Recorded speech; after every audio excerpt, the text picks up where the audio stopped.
नमस्कार, 20 मिनट 20 खबर में आपका बहुत बहुत स्वागत है। मैं हूं आपके साथ प्रियंका राय। अगले 20 मिनट में आपको हम 20 अहम खबरों से रूबरू कराने वाले हैं। तो चलिए शुरू करते हैं 20 मिनट में 20 खबरों का सिलसिला।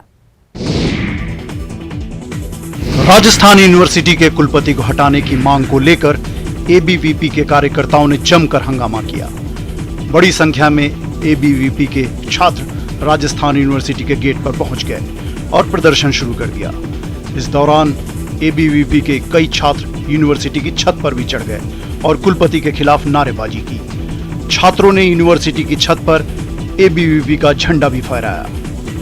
एबीवीपी के छात्रों ने कुलपति की योग्यता पर सवाल उठाए और उन्हें तुरंत हटाने की मांग की। बता दें कि 9 सितंबर को प्रोफेसर राजीव जैन को राजस्थान यूनिवर्सिटी का कुलपति नियुक्त किया गया था, जिसके बाद से विवादों का दौर चल रहा है।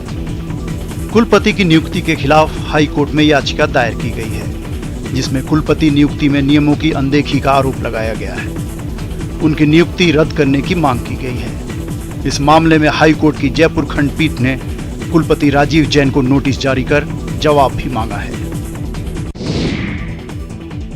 बाड़मेर के वीर सपूत ने 7 समंदर पार कर्तव्यों की बलि वेदी पर अपने प्राणों की आहुति दे दी। मंगलवार को कांगो में हुए हिंसक प्रदर्शन में संयुक्त राष्ट्र शांति मिशन पर तैनात सांवला राम बिश्नोई शहीद हो गए। बीएसएफ में तैनात सांवला राम को संयुक्त राष्ट्र मिशन के तहत कांगो भेजा गया था। सांवला राम की शहादत की खबर से बाड़मेर के बांड गांव में मातम पसर गया। सांवला राम बिश्नोई के बूढ़े पिता बिरधा राम की आंखें पथरा गयी। वहीं शहीद के दोनों बेटे अक्षय और अभिनव टकटकी लगाए घर पर ही आने वाले नए शख्स की तरफ देखते नजर आते हैं। सांवला राम बिश्नोई आखिरी बार अप्रैल में अपने घर आए थे और 2 महीने पहले ही उनकी पोस्टिंग कांगो हुई थी। साल 1999 से सीमा सुरक्षा बल में कार्यरत सांवला राम बिश्नोई के शहीद होने पर विदेश मंत्री एस जयशंकर ने भी ट्वीट कर दुख जताया और शोक संतप्त परिवारों के प्रति अपनी गहरी संवेदना व्यक्त की। अब शहीद के घर वालों को शहीद के शव का इंतजार है।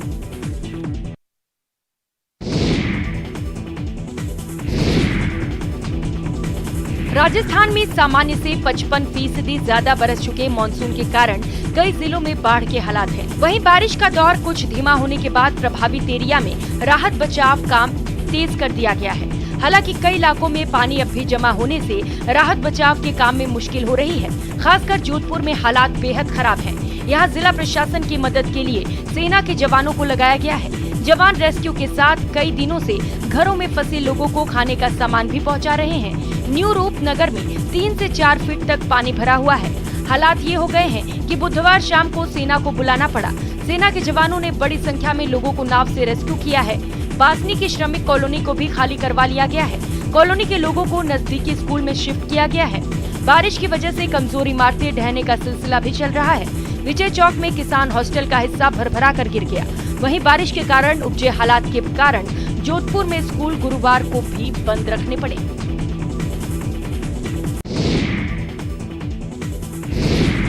श्रीगंगानगर में अतिवृष्टि हुए 10-12 दिन से भी ज्यादा का वक्त गुजर चुका है, लेकिन अभी भी सुखाड़िया पार्क में पानी भरा हुआ है। जल जमाव के कारण मच्छर पनपने लगे हैं। पिछले 1 सप्ताह से भी ज्यादा समय से पानी भरा होने की वजह से चारों तरफ बदबू फैल रही है। वहीं मच्छर पनपने से मौसमी बीमारियों के फैलने का खतरा बढ़ गया है। हालांकि जिला स्वास्थ्य विभाग मलेरिया और डेंगू के सीजन को देखते हुए एंटी मलेरिया एक्टिविटीज चला रही है, लेकिन ये एक्टिविटीज बेईमानी है। जिला मुख्यालय पर ही जिला प्रशासन के साथ साथ स्वास्थ्य विभाग भी अनजान बना हुआ है। सुखाड़िया पार्क में पानी भरे होने की वजह से दुर्गंध और मच्छरों की वजह से यहाँ आने वाले लोग भी खासे परेशान हैं। प्रदेश के सरहदी जिले श्री गंगानगर में अतिवृष्टि हुए करीब 10 दिन से ज्यादा का वक्त बीत चुका है। लगभग पूरा शहर जल भराव जैसी स्थिति से भी बाहर आ चुका है, लेकिन अभी भी श्री गंगानगर जिला मुख्यालय के कुछ स्थान ऐसे हैं जहां पर जल भराव की वजह से न केवल बदबूदार वातावरण हो रहा है, बल्कि मच्छरों के भी पनपने की जगह बनी हुई है।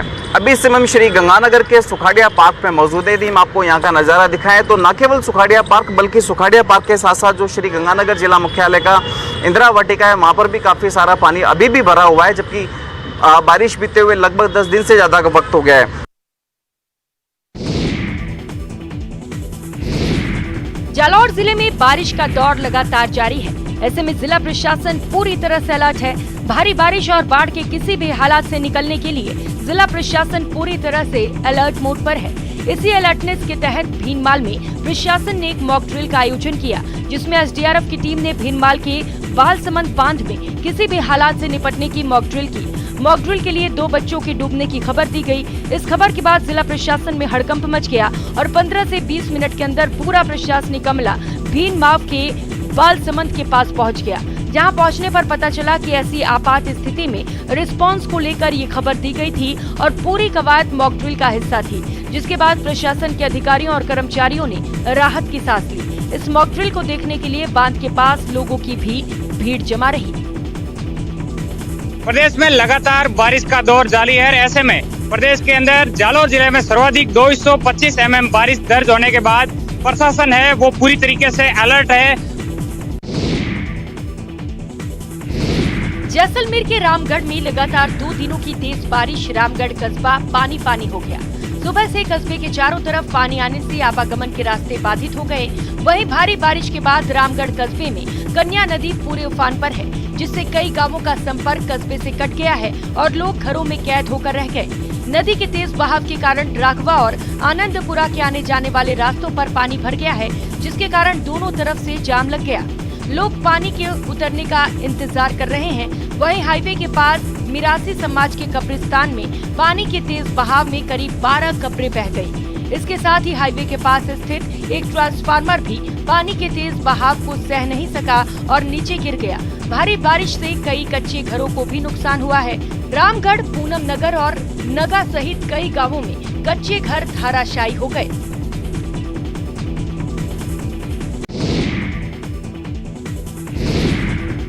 हिमाचल प्रदेश के लाहौल घाटी में लगातार बारिश से कई रास्ते बंद हो गए हैं, जिसके कारण आवाजाही ठप हो गई है।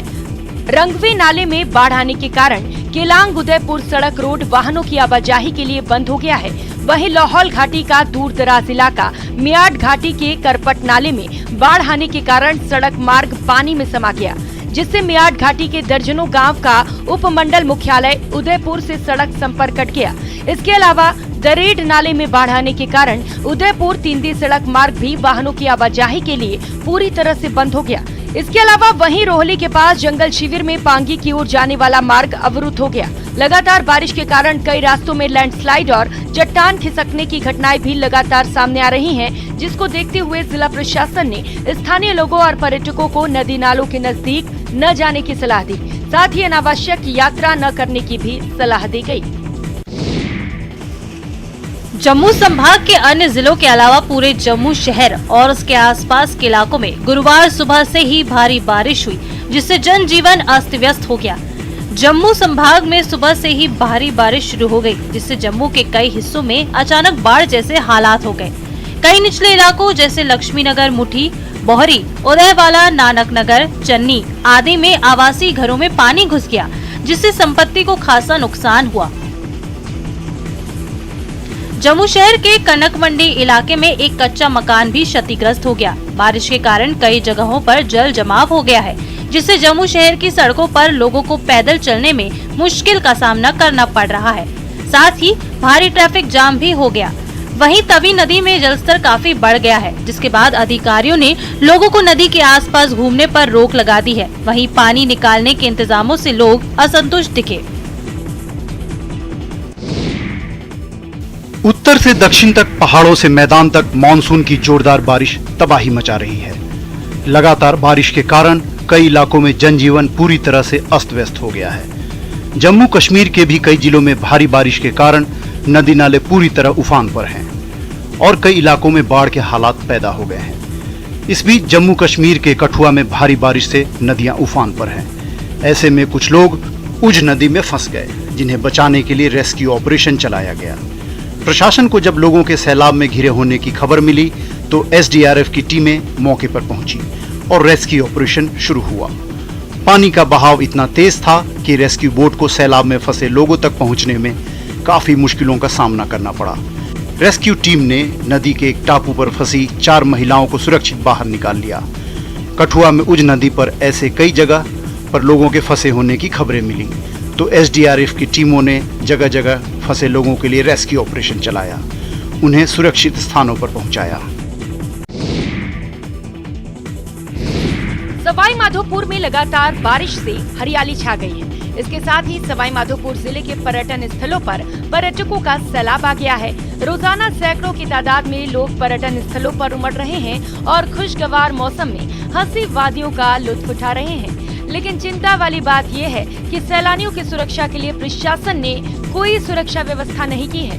सैलानियों की सबसे ज्यादा भीड़ रणथंभौर में देखने को मिल रही है, जहां अमरेश्वर, सीता माता, जोजेश्वर, सोलेश्वर, खटोला, झरेठी आदि जगहों पर लोगों की भीड़ उमड़ रही है। लोग बरसात में कल बहते हुए झरनों के नीचे नहाने का लुत्फ तो उठा ही रहे हैं। ऐसे में सैलानियों की सुरक्षा के बंदोबस्त होने चाहिए, लेकिन प्रशासन लापरवाह बना हुआ है। एंजॉय लेने के लिए क्या क्या चीजें हैं यहाँ पर एंजॉय की? यहाँ पर देखने के लिए यहाँ पर कुंडे, झरने, यहाँ पर बहुत आनंद फील कर रहे हैं हम। अच्छा, कितने लोग आए हैं यहाँ पर? यहाँ पर सारी है। दौसा में सड़क पर पड़े सरिये हादसे का कारण बन रहे हैं। सुबह स्कूल के बच्चे और स्कूल बस का परिचालक इस हादसे का शिकार हो गया। दरअसल सोमनाथ सर्किल के पास एक बिल्डिंग का निर्माण कार्य चल रहा है और बिल्डिंग मालिक ने सरिये सड़क पर डाल रखे हैं, जिससे बार बार दुर्घटनाएं हो रही हैं। गुरुवार की सुबह भी अनेक स्कूली बच्चे दुर्घटना का शिकार हुए। जैसे ही सोमनाथ सर्किल पर आकर एक स्कूल की बस रुकी तो उसके अंदर बैठने के लिए घरों से बच्चे दौड़कर आए, लेकिन सरियों में पैर उलझने से गिर गए। जैसे ही स्कूल बस का परिचालक बच्चों को बस में बिठाने के लिए नीचे उतरा तो उसके पैर में भी सरिया घुस गया और वो रोड पर गिर गया, जिससे वो गंभीर रूप से चोटिल हो गया। जैसे ही परिचालक लहूलुहान हुआ तो वहां मौजूद बस का चालक उतरा और उसने प्राथमिक उपचार देते हुए परिचालक के पैर की ड्रेसिंग की।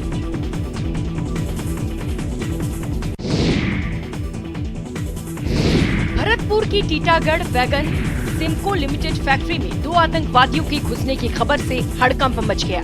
जयपुर एटीएस से सूचना मिली कि फैक्ट्री के अंदर आतंकवादियों ने 2 प्रशासनिक अधिकारियों को बंधक बना रखा है, जिस पर इमरजेंसी रिस्पांस टीम मौके पर पहुंची और हॉस्टेज रेस्क्यू शुरू किया। इस दौरान एक आतंकवादी को टीम ने मार गिराया, जबकि दूसरे आतंकवादी को जिंदा धर दबोचा। दरअसल ये एक मॉक ड्रिल थी। जयपुर एटीएस ने रिस्पांस टीम सतर्कता को परखने के लिए मॉक ड्रिल कराई थी और फैक्ट्री में 2 प्रशासनिक अधिकारियों के बंधक बनाने की सूचना दी गई, जिस पर उद्योग नगर थाना पुलिस भी मौके पर पहुंची। आतंकवादियों के घुसने की सूचना मिलते ही आसपास हड़कंप मच गया। चारों तरफ अफरा तफरी मच गई, लेकिन बाद में मॉक ड्रिल को देख लोगों ने राहत की सांस ली। महिलाओं के खिलाफ होने वाले अपराधों में कमी लाने के लिए प्रदेश भर में बालिकाओं को आत्मरक्षा के लिए प्रशिक्षित किया जा रहा है।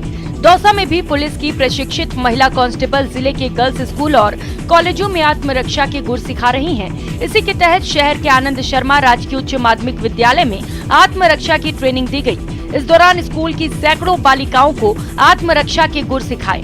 इस दौरान बालिकाएं काफी उत्साहित नजर आईं और उन्होंने कहा कि इस तरह की ट्रेनिंग से निश्चित रूप से उनके साथ होने वाले अपराधों का वे डट कर मुकाबला कर सकेंगी, साथ ही अपने आप को सुरक्षित रख सकेंगी। छात्राओं ने कहा कि वे जब स्कूल आती हैं या जाती हैं तो बीच रास्ते में कई बार छेड़छाड़ की घटनाएं हो जाती हैं। ऐसे में जब वे आत्मरक्षा के गुर सीख जाएंगी तो ऐसे मंचलों से मुकाबला भी कर सकेंगी। वहीं ट्रेनिंग दे रही पुलिस कांस्टेबल का भी यही कहना है कि इस तरह के प्रशिक्षणों से बालिकाओं में आत्मविश्वास बढ़ता है और वे खुद की सुरक्षा करने के लिए सक्षम होती हैं। राजसमंद जिले के केलवा कस्बे में आज बेटियों के नाम पर पौधारोपण किया गया।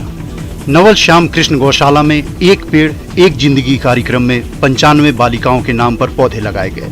कार्यक्रम की अध्यक्षता पर्यावरण विकास संस्था एवं नवल श्याम कृष्ण गौशाला अध्यक्ष राम नारायण पालीवाल ने की। मंडल अध्यक्ष लालू राम सिंघल ने बताया कि ग्राम पंचायत में जन्म लेने वाली 95 बालिकाओं के नाम पर नवल श्याम गौशाला में 95 पौधारोपण कर बेटी बचाओ एवं पर्यावरण संरक्षण का संदेश दिया गया।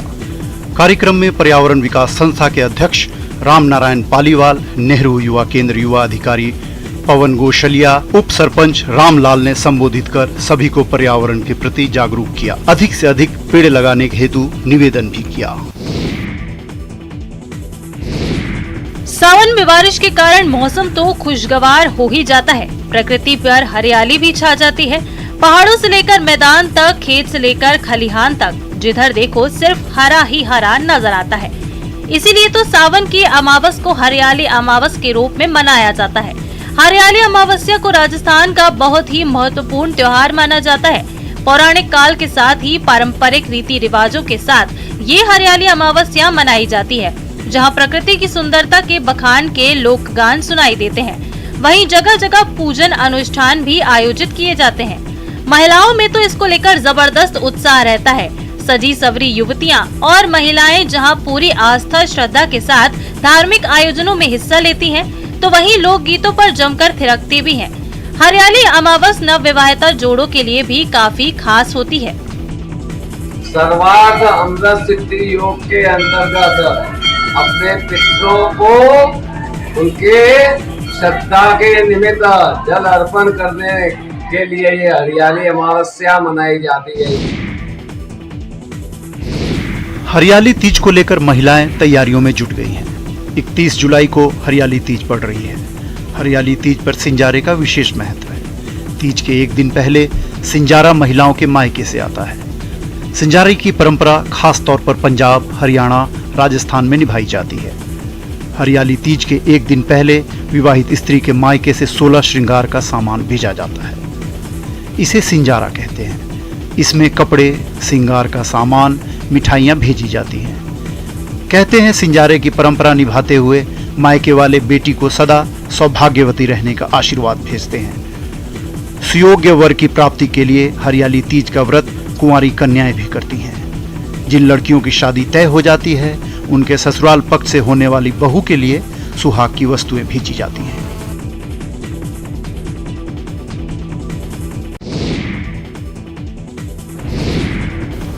आसमान में गोते लगाती ये है सीकर के छोटे से गांव सांगलिया की बेटी सरोज कुमारी।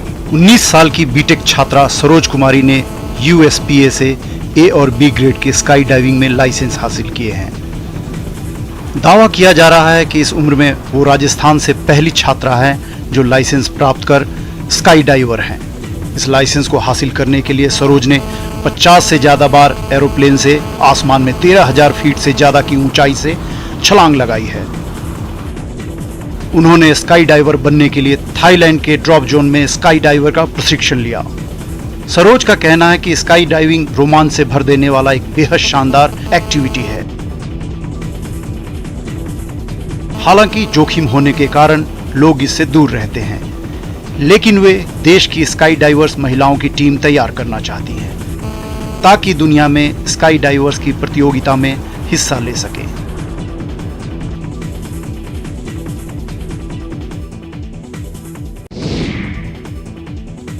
राजसमंद जिले के 17 साल के गेंदबाज भरत सिंह अचानक सुर्खियों में आ गए हैं। सोशल मीडिया पर उनका वीडियो वायरल हो रहा है, जिसमें वे खेत पर मछली के जाल को नेट्स बनाकर गेंदबाजी की प्रैक्टिस करते नजर आ रहे हैं। जिसके बाद कांग्रेस नेता राहुल गांधी ने एक ट्वीट के जरिए मुख्यमंत्री अशोक गहलोत से भरत सिंह के सपने को साकार करने में मदद का आग्रह किया। सीएम गहलोत ने भी जरूरी सहायता प्रदान करने का आश्वासन दिया, जिसके बाद सीएमओ से लेकर जिला कलेक्टर ने भरत सिंह से संपर्क साधा। जल्द ही उनकी मुलाकात जयपुर में सीएम गहलोत से होगी। चारभुज तहसील के मौजावतों का गुढ़ा गांव के रहने वाले भरत सिंह की कहानी संघर्ष से भरी है। भरत सिंह के पिता किसान हैं, मां गृहिणी है। भरत सिंह ने बताया वो गेंदबाज रवि बिश्नोई के संघर्ष से खासे प्रभावित हैं। जब उन्होंने रवि के बारे में पढ़ा तो उन्होंने खेत पर ही पिच बनाकर गेंदबाजी का अभ्यास किया था। तो भरत सिंह ने भी अपने सपने को साकार करने के लिए यही तरकीब अपनाने की सोची। उनका कहना है कि उन्होंने खेत पर ही पिच तैयार की और नेट्स लगाकर सटीक गेंदबाजी का अभ्यास शुरू किया। टीम इंडिया ने वेस्टइंडीज के साथ 39 साल के वनडे सीरीज के इतिहास में पहली बार उसके घर में क्लीन स्वीप कर डाला है। बुधवार को खेले गए तीसरे वनडे मैच में टीम इंडिया ने वेस्टइंडीज को 119 रन से हराकर सीरीज में 3-0 से क्लीन स्वीप कर इतिहास बना डाला। भारतीय टीम 39 साल से वेस्टइंडीज में वनडे सीरीज खेल रही है और उसे पहली बार कैरेबियाई टीम को उसके घर में क्लीन स्वीप करने में सफलता मिली है। सीरीज पर पहले कब्जा जमा चुकी भारतीय टीम ने तीसरे वनडे में टॉस जीतकर पहले बल्लेबाजी करने का फैसला किया। भारत ने 36 ओवर में 3 विकेट खोकर 225 रन बनाए थे। तभी तेज बारिश शुरू हो गई और भारतीय पारी को वहीं समाप्त कर दिया गया। वेस्टइंडीज को डकवर्थ लोविस नियम के तहत 35 ओवर में 257 रन का टारगेट मिला, लेकिन कैरिबियाई टीम 26 ओवर में 137 रन के स्कोर पर ही सिमट गई। ब्रेंडन किंग और निकोलस पूरन ने 42 रन बनाए। लेग स्पिनर यजुवेंद्र चहल ने सबसे ज्यादा 4 विकेट लिए। मोहम्मद सिराज और शार्दुल ठाकुर को 2-2 विकेट मिले। जम्मू कश्मीर के गांदरबल में रंगारंग मानस बल उत्सव का आयोजन किया गया। राज्य के मुख्य सचिव अरुण मेहता ने शानदार उत्सव का उद्घाटन किया। उत्सव के दौरान कलाकारों ने शानदार सांस्कृतिक प्रस्तुतियां दी और लोगों का मन मोह लिया।